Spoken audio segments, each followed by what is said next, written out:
Akbar ne savait pas si ces serpents qui sifflaient sur les têtes sifflaient effectivement pour quelqu'un, et si ce quelqu'un pouvait être autre que lui.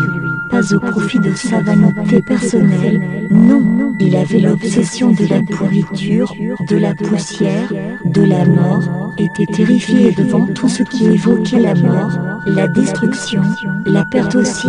Pour cela, il ne pouvait jamais se livrer tout entier.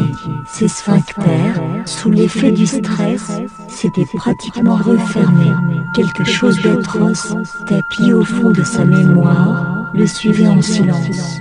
Akbar était convaincu que le feu continuerait à s'alimenter même sans combustible, avec tout le pétrole qui emplissait les environs.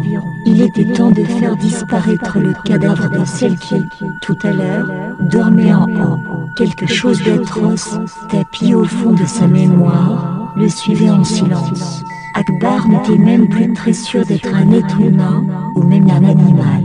Il se retourna lentement, avec précaution, retira sur la ficelle, écarta les lames, jeta un œil, indéfectiblement inquiet, sur la plaine qui s'étendait derrière l'arbre. Et puis le vent avait retenu sa respiration.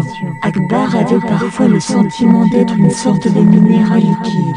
Il aurait voulu recoudre le tissu mnésique comme un architecte raccorde les artères des villes masiteuses.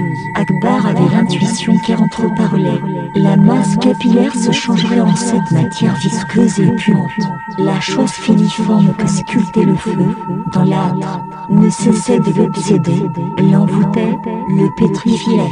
Il s'était rempli de toutes les angoisses qui le tuaient. Un bruit furtif, comme c'est agaçant, ces bruits furtifs, une absence énervante, cachée dans la géographie même des branches de l'arbre, dehors dans la cour déserte.